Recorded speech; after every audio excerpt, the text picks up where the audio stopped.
Welcome to Next Round with the Pacific Research Institute. I'm your host, Rowena Ichon. In this podcast on the coronavirus, Wayne Weingarten, Director of PRI Center for Medical Economics and Innovation, and Tim Anaya, PRI Senior Director of Communications, chatted with PRI Senior Fellow Dr. Henry Miller, a medical doctor and formerly with the FDA. Dr. Miller offers his expertise on the coronavirus, how serious it is, our current capacity for containing the virus, and the possibilities for quickly finding a vaccine or a cure. Thanks for joining us in this timely podcast.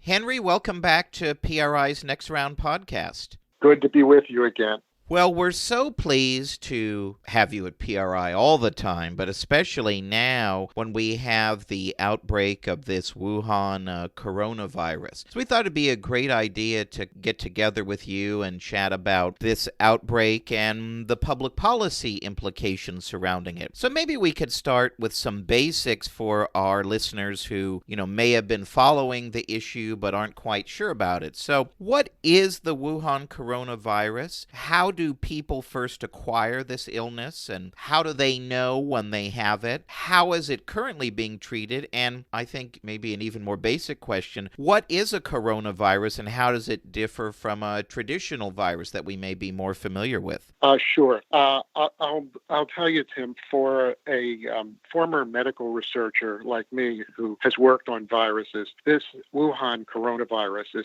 creates a fascinating situation scientifically and with respect to public policy.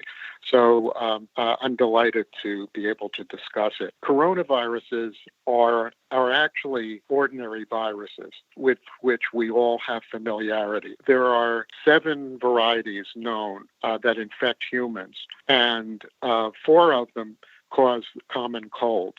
In fact, they're so common they cause about 25 to 30% of common colds. And the other 3 are more serious. So there was SARS, which is severe acute respiratory syndrome, which arose in 2003, and some years later, the MERS, Middle East respiratory syndrome. These had significant mortality rates.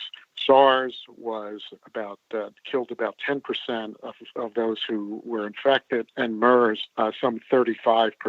So they were very, very virulent. What is the virus? Well, it contains RNA, not DNA, a single strand. And one good thing about the coronaviruses is that they tend not to mutate very rapidly, not as rapidly as flu. And so mutations in flu cause variously what are referred to as drift, where you have changes from time to time from flu season to flu season, which is why we need a new flu vaccine every year, and why, unlike, say, measles, we don't get long-time or even lifetime immunity from a shot. The coronaviruses tend not to mutate a great deal. Now, where do these new varieties come from? Coronaviruses are common in mammals other than humans, and they provide a reservoir, and occasionally they jump, maybe through a mutation, maybe through some other mechanism like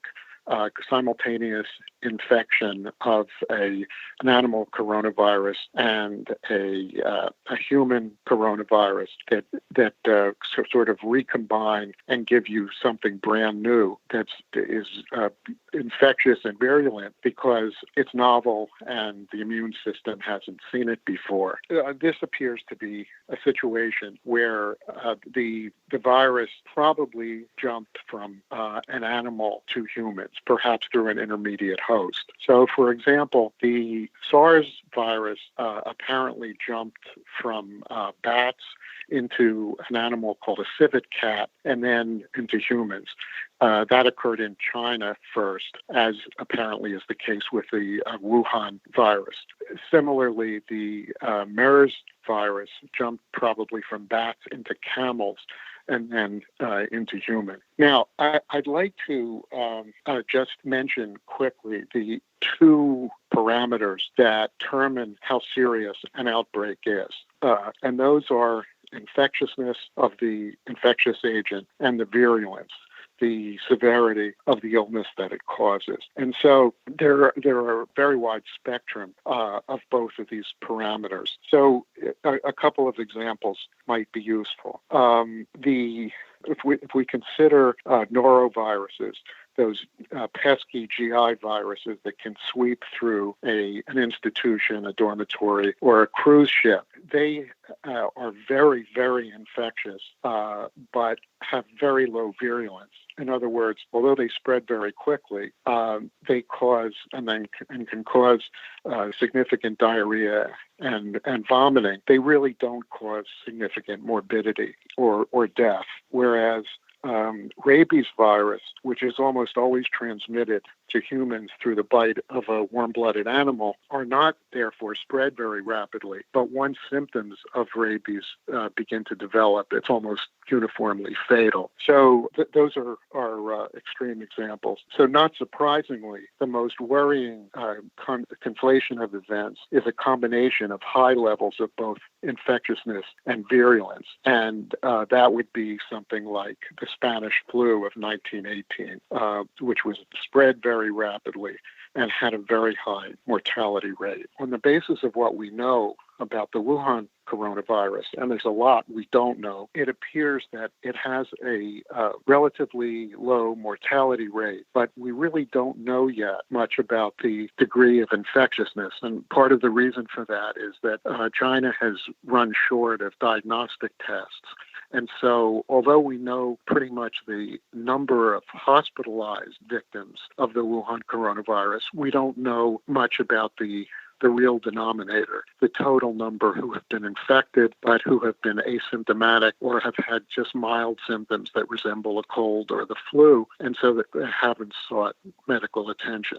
Anyway, that's a long-winded description of the lay of the land currently.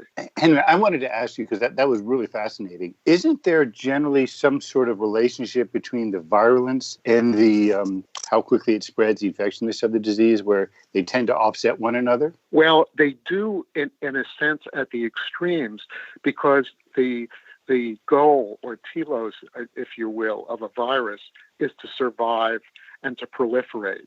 And viruses that kill very rapidly and very extensively limit their life cycle. Corpses don't generally, with few exceptions like Ebola, corpses don't transmit viruses very well. What does transmit, the situation that does transmit viruses well, is a long asymptomatic period. The person's infected, does not develop symptoms for a while, and then it has time to pass the virus along to other people, often significant numbers of other people. But again, the spectrum of infectiousness and virulence can vary a great deal. One of the reasons that Ebola did not become epidemic is that it killed too rapidly, and it didn't have time to spread very rapidly, which is fortunate. Well, that raises a really important question that the Wuhan coronavirus is bringing up in terms of our domestic public policy as well as our foreign policy. So if we explore some of these issues, how do you assess how the Chinese officials have been responding to this growing public health crisis? And generally, how do their health systems and common medicine practices compare to the rest of the world? Well, the Chinese record has not been good.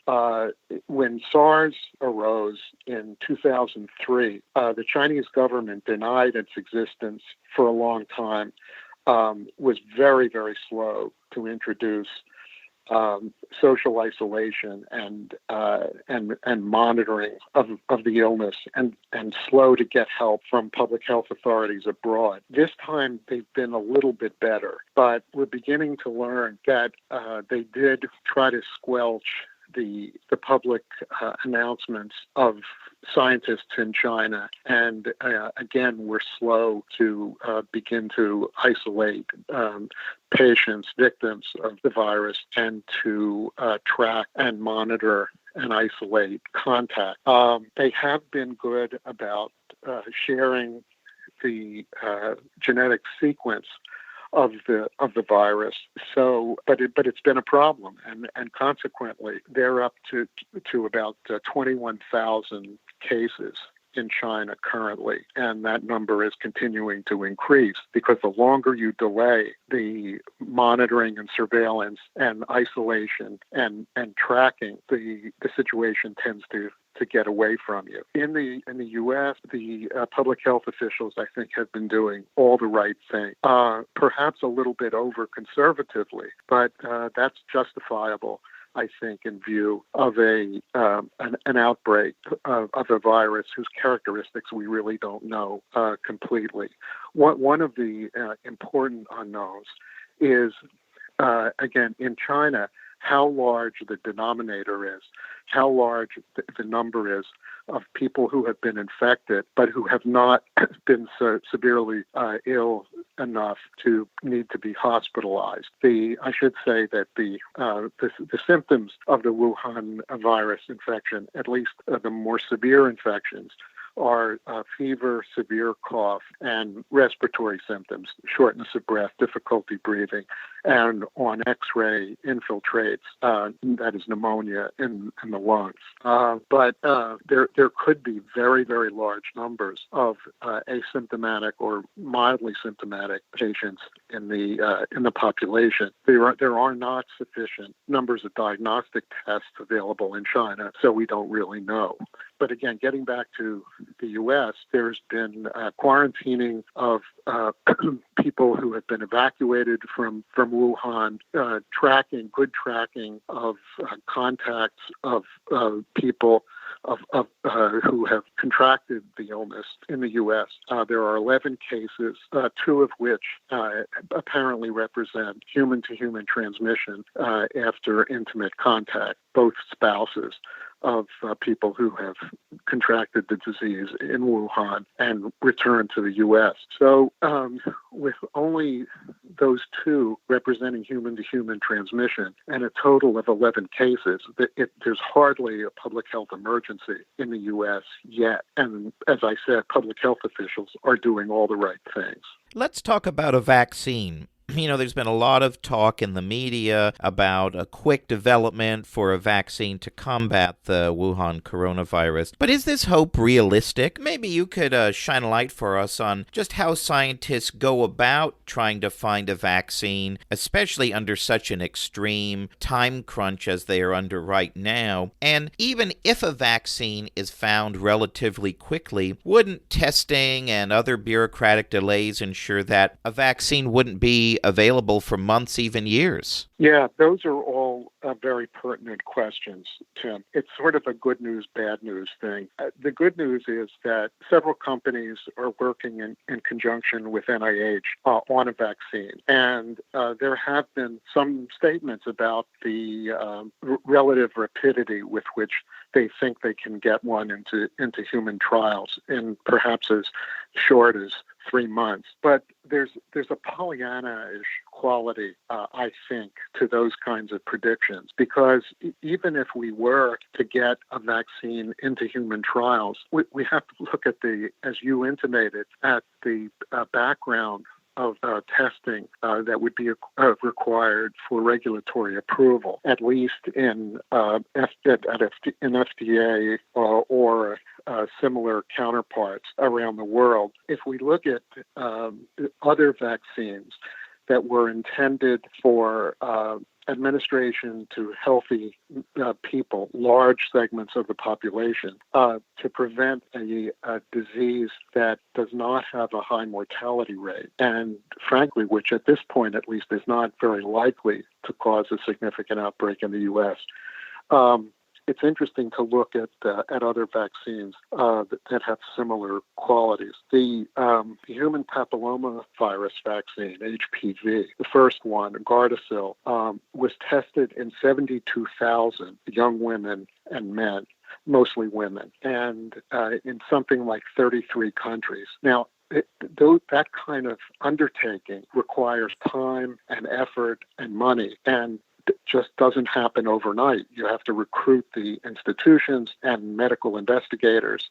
You have to get approval from institutional review boards at each of those institutions. And then once the data are accumulated, it has to be analyzed first by the investigators and then by the regulatory agencies. And similarly, the most recent vaccine against rotavirus, a gastrointestinal ailment of infants, that was tested in 60,000 infants.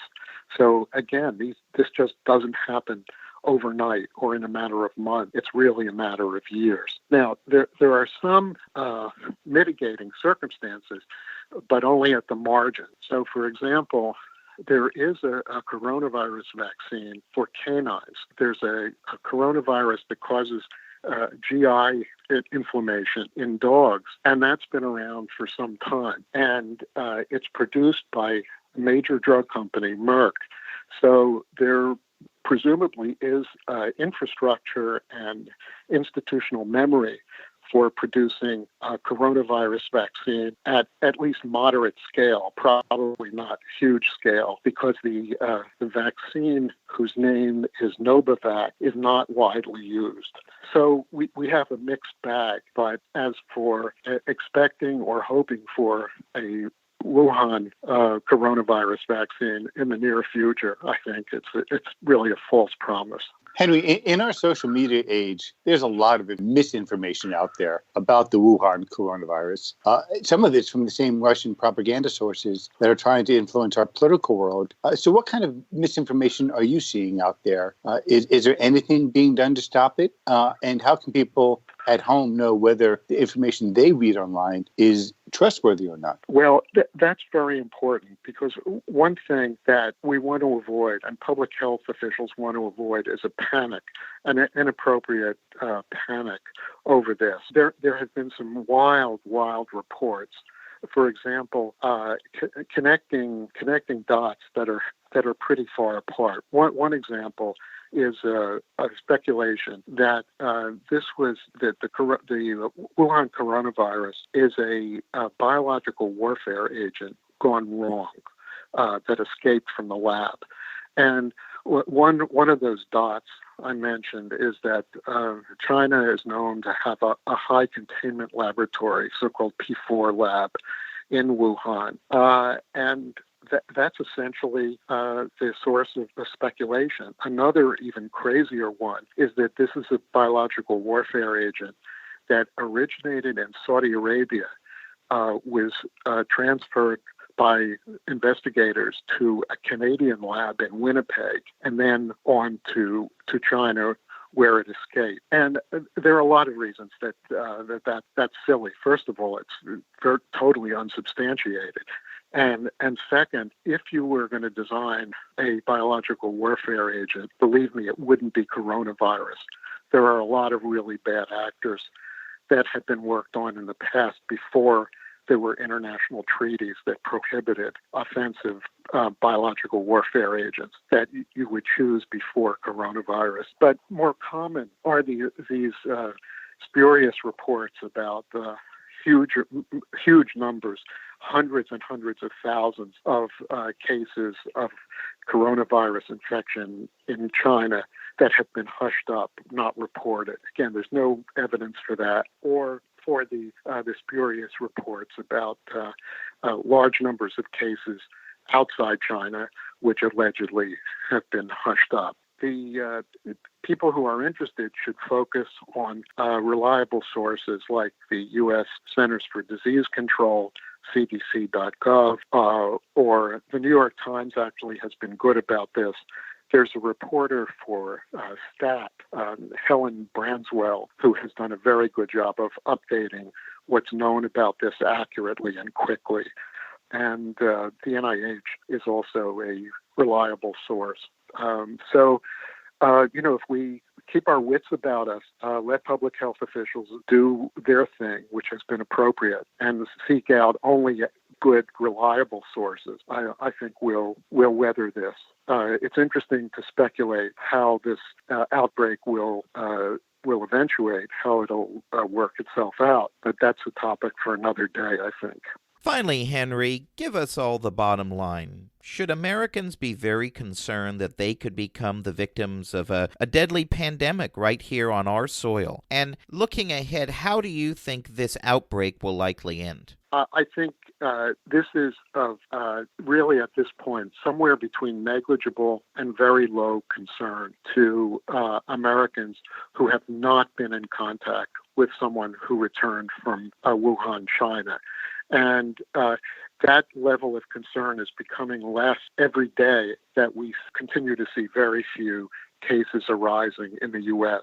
The incubation period is thought to be between several days and 2 weeks. So as we get farther and farther out from people who have been evacuated from China, particularly from Wuhan, the risk becomes less and less. As to how this will turn out, there are a couple of models. One is that this coronavirus could simply become like the 4 that exist in the population already, causing something like a severe cold, and that it'll be seasonal for reasons that I'll explain in a moment, or that it'll disappear entirely, as did SARS and MERS. Now, the reason that I referred to the seasonality of the virus is that cold viruses, including coronaviruses, tend to be seasonal.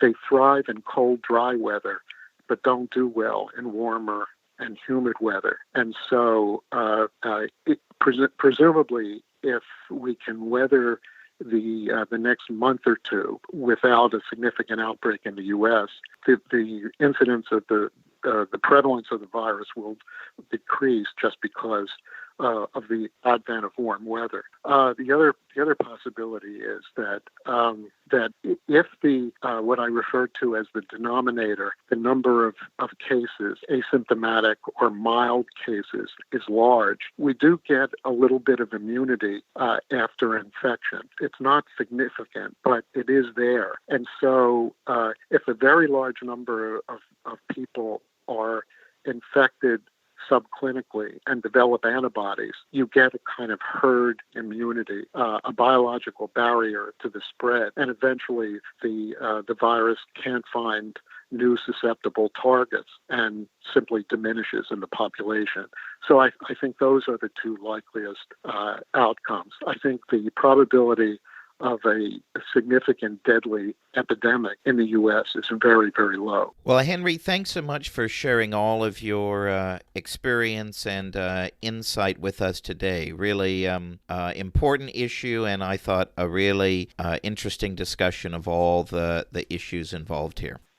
Well, thank you, Tim. It's a pleasure to work with both of you, as always.